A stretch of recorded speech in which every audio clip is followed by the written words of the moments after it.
Hi folks, Lou here.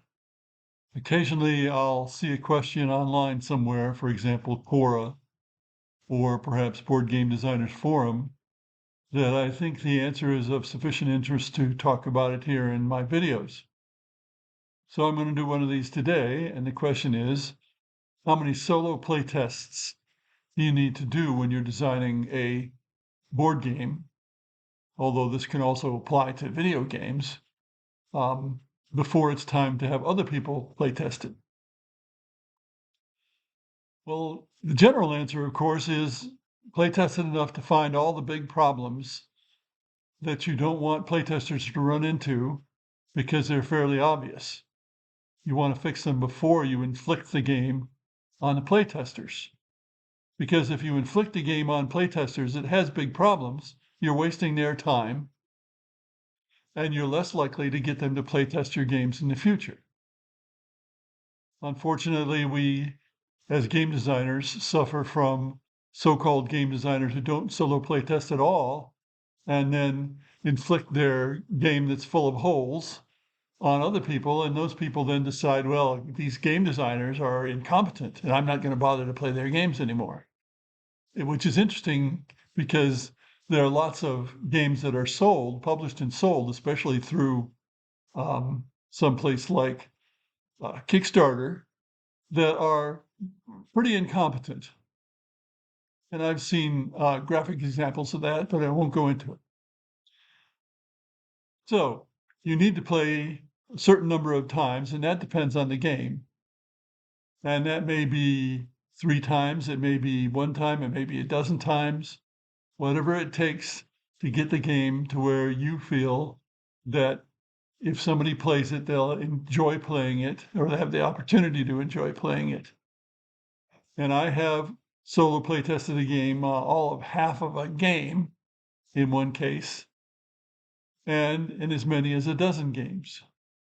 And of course, I've solo play tested games and then decided it wasn't worth inflicting them on other people. They weren't that good.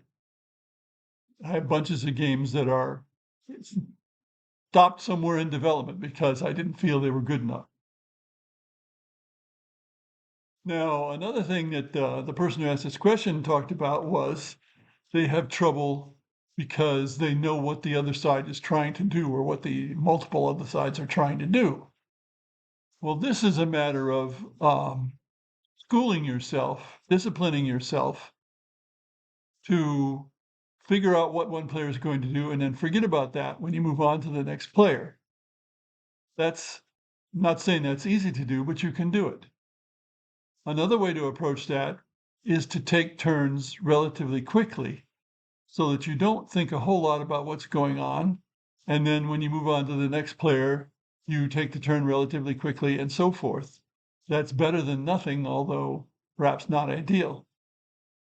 Another technique that I've seen, but I've never tried to use because I think it's perhaps more detail than we need, is to use personas. This may be more common in video games than in tabletop games. A persona is a character that you work out for a particular player.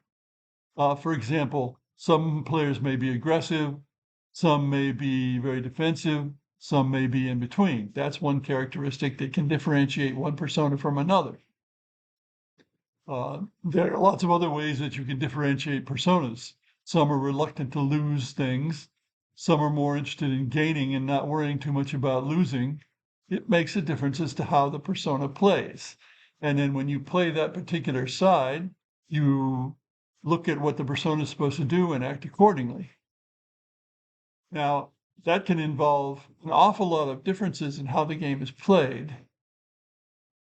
And so that's when it becomes perhaps a little much for a game where you're mechanically doing all the sides as in a tabletop game. If you can make personas for the computer opponents of a video game, then you can have them play each other as much as you want. You don't have to play the game. You let the personas play each other, and that can work out quite well. So again, to answer the question, I'd say on average, I have played solo 3 times before I considered having somebody else play. But it depends a whole lot on the game. What you don't want to do is use solo play as an excuse to avoid testing with other people. In other words, you keep putting off the test with other people, perhaps fearing that they're not going to like the game. There can be a lot of reasons, but I'm sure there are people who play test solo more than they need to because of some dread of having other people play. Thanks for listening.